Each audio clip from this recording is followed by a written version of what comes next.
നമസ്കാരം. ഈ ആഴ്ച തൊഴിൽ വാർത്തയിൽ വന്ന ട്രാൻസ്ജെൻഡറുകളും അവകാശങ്ങളും എന്ന പങ്ക്തിയാണ് നാം ചർച്ച ചെയ്യാൻ പോകുന്നത്. ലിംഗസ്വത്വമോ പെരുമാറ്റമോ അവരുടെ ജൈവിക ലിംഗവുമായി പൊരുത്തപ്പെടാത്ത വ്യക്തികളെയാണ് ട്രാൻസ്ജെൻഡർ എന്ന് വിശേഷിപ്പിക്കുന്നത്.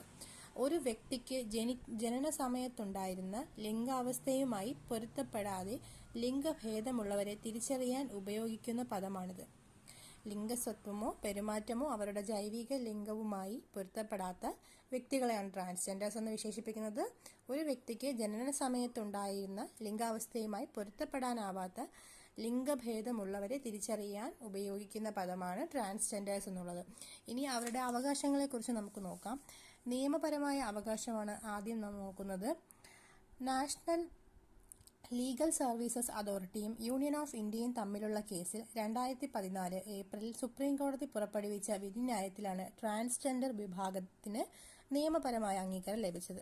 നാഷണൽ ലീഗൽ സർവീസസ് അതോറിറ്റിയും യൂണിയൻ ഓഫ് ഇന്ത്യയും തമ്മിലുള്ള കേസ് 2014 ഏപ്രിൽ സുപ്രീം കോടതി പുറപ്പെടുവിച്ച വിധിന്യായ പ്രകാരമാണ് ട്രാൻസ്ജെൻഡർ വിഭാഗത്തിന് നിയമപരമായ അംഗീകാരം ലഭിച്ചതെന്ന് നമുക്ക് മനസ്സിലാക്കാം.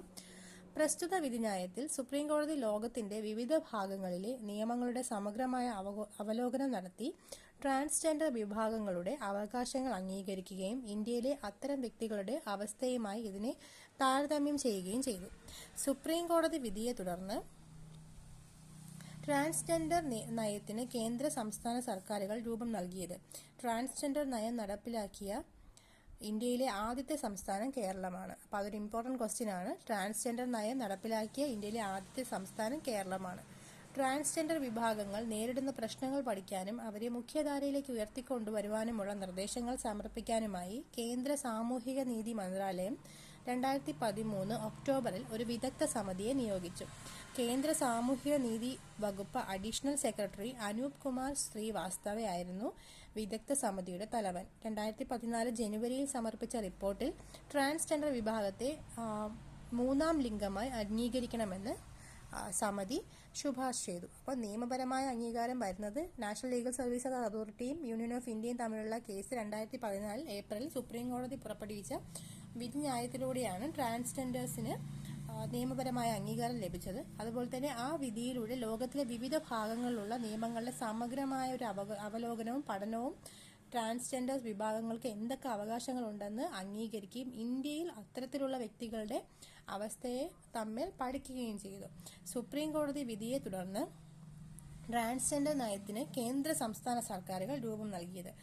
ആദ്യമായിട്ട് ട്രാൻസ്ജെൻഡർ നയം നടപ്പിലാക്കിയ സംസ്ഥാനം കേരളമാണ്. ട്രാൻസ്ജെൻഡർ വിഭാഗങ്ങൾ നേരിടുന്ന പ്രശ്നങ്ങൾ പഠിക്കാനും അവരെ മുഖ്യധാരയിലേക്ക് സമൂഹത്തിന്റെ എല്ലാ മേഖലകളിലേക്കും ഉയർത്തിക്കൊണ്ടുവരാനുള്ള നിർദ്ദേശം സമർപ്പിക്കാനായിട്ട് കേന്ദ്ര സാമൂഹിക നീതി മന്ത്രാലയം 2013 ഒക്ടോബറിൽ ഒരു വിദഗ്ധ സമിതിയെ നിയമിച്ചു. ഈ സമിതിയുടെ വിദഗ്ധ സമിതിയുടെ തലവനായി തിരഞ്ഞെടുക്കപ്പെട്ടത് അഡീഷണൽ സെക്രട്ടറി അനൂപ് കുമാർ ശ്രീവാസ്തവയായിരുന്നു. കേന്ദ്ര സാമൂഹ്യ നീതി വകുപ്പിന്റെ അഡീഷണൽ സെക്രട്ടറി ആയിട്ടുള്ള അനൂപ് കുമാർ ശ്രീവാസ്തവയാണ് വിദഗ്ധ സമിതിയുടെ തലവനായി നിയമിക്കപ്പെട്ടത്. 2014 ജനുവരിയിൽ സമർപ്പിച്ച റിപ്പോർട്ടിൽ ട്രാൻസ്ജെൻഡർ വിഭാഗത്തെ മൂന്നാം ലിംഗമായി അംഗീകരിക്കണമെന്നുള്ളൊരു ശുപാർശയും ഉണ്ടായി. അടുത്തതായിട്ട് ട്രാൻസ്ജെൻഡേഴ്സ് പേഴ്സൺസ് അവകാശ സംരക്ഷണ നിയമം 2019 ഡിസംബറിലാണ് ട്രാൻസ്ജെൻഡർ പേഴ്സൺസ് അവകാശ സംരക്ഷണ നിയമത്തിന്റെ ബില്ല് രാഷ്ട്രപതിയുടെ അംഗീകാരം ലഭിച്ചത്. 2020 ജനുവരി 10 മുതൽ നിയമം പ്രാബല്യത്തിലായി. അപ്പം എന്നാണ് രാഷ്ട്രപതിയുടെ അംഗീകാരം ലഭിച്ചത്? 2019 ഡിസംബറിലാണ് ട്രാൻസ്ജെൻഡേഴ്സ് പേഴ്സൺസ് അവകാശ സംരക്ഷണ നിയമം ബില്ല് രാഷ്ട്രപതിയുടെ അംഗീകാരം ലഭിച്ചത്. 2020 ജനുവരി 10 മുതൽ ഈ ബില്ല് പ്രാബല്യത്തിലായി. 2019 ഡിസംബർ 5 വിജ്ഞാപനം ചെയ്യപ്പെട്ട ട്രാൻസ്ജെൻഡേഴ്സ് പേഴ്സൺസ് അവകാശ സംരക്ഷണ നിയമം 2019 40 നമ്പർ ആക്ട് ആയിരുന്നു. കേന്ദ്ര സാമൂഹ്യ നീതി വകുപ്പ് മന്ത്രി തവാർ ചന്ദ് ഗെഹ്ലോട്ടാണ് 2019 ജൂലൈയിൽ ലോകസഭയിൽ നിയമത്തിന്റെ ബില്ല് അവതരിപ്പിച്ചത്. നിയമത്തിന് 9 അധ്യായങ്ങളും 23 വകുപ്പുകളും ഉണ്ട്. 9 അധ്യായങ്ങളും 23 വകുപ്പുകളുമാണ് ഈ നിയമത്തിനുള്ളത്. നിയമത്തിന്റെ 3-ാം വകുപ്പ് ട്രാൻസ്ജെൻഡേഴ്സ് വിഭാഗങ്ങൾക്കെതിരായ വിവേചനം തടയുന്നു. ട്രാൻസ്ജെൻഡർ വ്യക്തികളുടെ ഐഡന്റിറ്റി അംഗീകരിക്കലുമായി ബന്ധപ്പെട്ടതാണ് വകുപ്പ് 4. ട്രാൻസ്ജെൻഡർ വിഭാഗക്കാർ ഐഡന്റിറ്റി സർട്ടിഫിക്കറ്റിന് അപേക്ഷിക്കുന്ന വിഷയമാണ് വകുപ്പ് 5 കൈകാര്യം ചെയ്യുന്നത്. വകുപ്പ് 7 ലിംഗമാറ്റം എന്ന വിഷയമാണ് പ്രതിപാദിക്കുന്നത്. ലിംഗമാറ്റം എന്ന വിഷയം പ്രതിപാദിക്കുന്നത് വകുപ്പ് 7-ലാണ്. ട്രാൻസ്ജെൻഡർ വ്യക്തികളുടെ നാഷണൽ കൗൺസിൽ പ്രതിപാദിക്കുന്നത് വകുപ്പ് 16-ലാണ്. 2014 പാർലമെന്റിൽ അവതരിപ്പിക്കപ്പെട്ട the rights of transgender persons bill Rajya Sabha പാസാക്കിയെങ്കിലും ലോക്സഭ പാസാക്കിയില്ല. ഒരു പ്രൈവറ്റ് മെമ്പറുടെ ബില്ലായി ഇത് രാജ്യസഭയിൽ അവതരിപ്പിച്ചത് DMK നേതാവ് തിരുച്ചി ശിവയാണ്. രാജ്യസഭ പാസാക്കിയ അപൂർവം പ്രൈവറ്റ് മെമ്പർമാരുടെ ബില്ലുകളിലൊന്നായിരുന്നു ഇത്.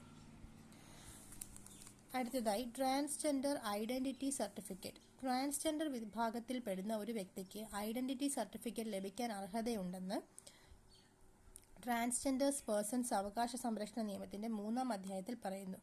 ട്രാൻസ്ജെൻഡർ ഐഡന്റിറ്റി സർട്ടിഫിക്കറ്റ് ലഭിക്കാൻ അവകാശമുണ്ടെന്ന് 2019 അവകാശ സംരക്ഷണ ട്രാൻസ്ജെൻഡേഴ്സ് പേഴ്സൺസ് അവകാശ സംരക്ഷണ നിയമം 2019 3-ാം അധ്യായത്തിലാണ് പറയുന്നത്.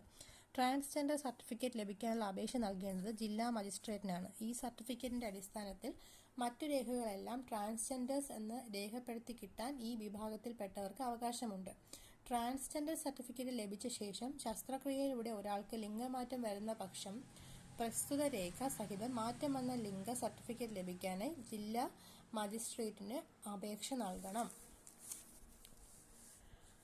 അടുത്തതായി ട്രാൻസ്ജെൻഡർ വിഭാഗങ്ങളെക്കുറിച്ച് പറയാം.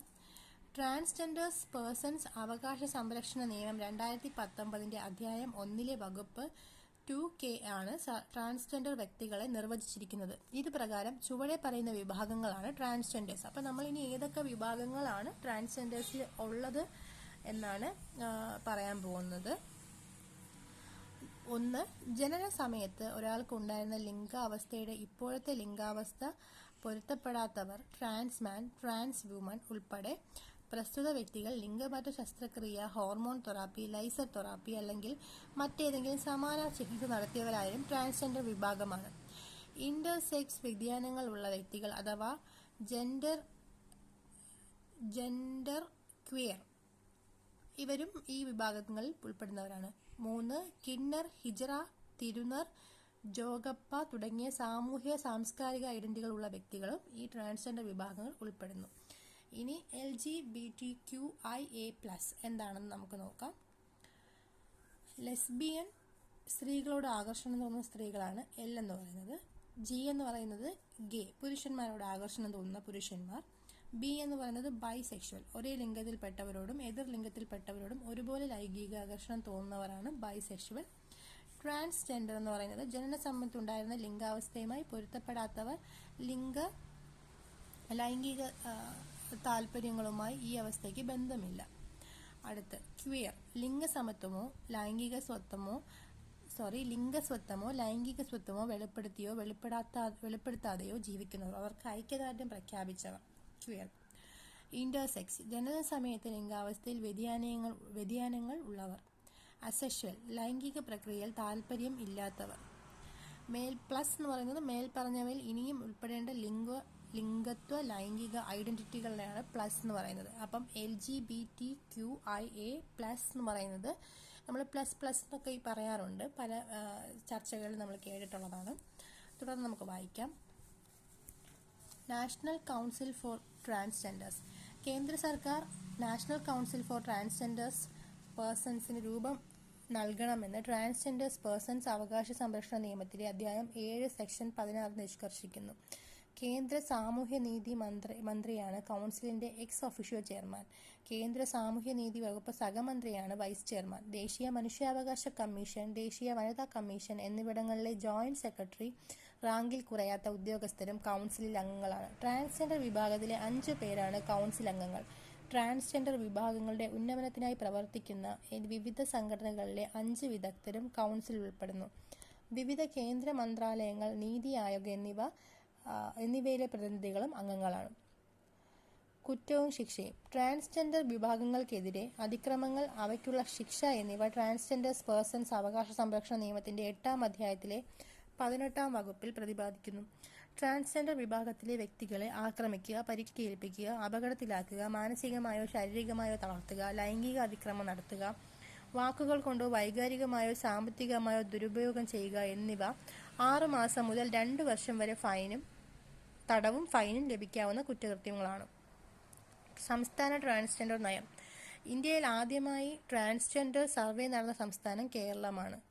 അപ്പം ട്രാൻസ്ജെൻഡർ നയം പ്രഖ്യാപിച്ചതും ട്രാൻസ്ജെൻഡർ സർവേ നടന്ന സംസ്ഥാനവും കേരളമാണ്. 2014-15 നടന്നതാണ് ഈ സർവേ. അതിൻ്റെ ഭാഗമായി ഇന്ത്യയിൽ ആദ്യമായി ട്രാൻസ്ജെൻഡർ നയം രൂപീകരിച്ച സംസ്ഥാനമായി കേരളം മാറി. കേരള സംസ്ഥാനത്തിൻ്റെ ട്രാൻസ്ജെൻഡർ നയം പ്രഖ്യാപിച്ചത് 2015 സെപ്റ്റംബർ 25-നാണ്. ട്രാൻസ്ജെൻഡർ വിഭാഗത്തിലുള്ളവർക്കും മറ്റുള്ളവരെ പോലെ തുല്യമായ അവകാശങ്ങൾ, അന്തസ്സോടെ അക്രമരഹിതമായ ഒരു സാഹചര്യത്തിൽ ജീവിക്കാനുള്ള അവകാശം, തങ്ങളെ ബാധിക്കുന്ന വിഷയങ്ങളിലെല്ലാം അഭിപ്രായം പറയാനുള്ള സ്വാതന്ത്ര്യം, വികസന പ്രശ്നങ്ങളിൽ അഭിപ്രായം രേഖപ്പെടുത്താനുള്ള തുല്യമായ അവകാശം എന്നിവയാണ് നയത്തിൻ്റെ പ്രധാന ലക്ഷ്യങ്ങൾ. സംസ്ഥാന സർക്കാർ പദ്ധതികൾ. ട്രാൻസ്ജെൻഡേഴ്സിന് വേണ്ടിയുള്ള സംസ്ഥാന സർക്കാരിൻ്റെ പദ്ധതികളാണ് നമ്മൾ അടുത്ത് നോക്കാൻ പോകുന്നത്. ഇന്ത്യയിൽ ആദ്യമായി ട്രാൻസ്ജെൻഡർ ജസ്റ്റിസ് ബോർഡ് രൂപവത്കരിച്ച സംസ്ഥാനം കേരളമാണ്. ട്രാൻസ്ജെൻഡറുകൾക്കായി കേരളം നടപ്പിലാക്കിയ പ്രധാന പദ്ധതിയാണ് മഴവില്ല്. അതിന് കീഴിൽ വരുന്ന മറ്റു പദ്ധതികളാണ് സാകല്യം, യത്നം തുടങ്ങിയവ. ട്രാൻസ്ജെൻഡർ വിഭാഗക്കാർക്ക് വിവിധ മത്സര പരീക്ഷകൾ തയ്യാറെടുക്കുന്നതിനായി പരിശീലനത്തിന് സാമ്പത്തിക സഹായം അനുവദിക്കുന്ന പദ്ധതിയാണ് യത്നം. അപ്പോൾ പ്രധാനപ്പെട്ട ഒരു പദ്ധതിയാണ് ഇവിടെ പറയുന്നത്. ട്രാൻസ്ജെൻഡർ ആളുകൾക്ക് കേരളം നടപ്പിലാക്കിയ പ്രധാന പദ്ധതിയാണ് മഴവിൽ എന്ന പദ്ധതി. അതിൻ്റെ കീഴിൽ വരുന്ന മറ്റു പദ്ധതികളാണ് സാകല്യം, യത്നം തുടങ്ങിയവ.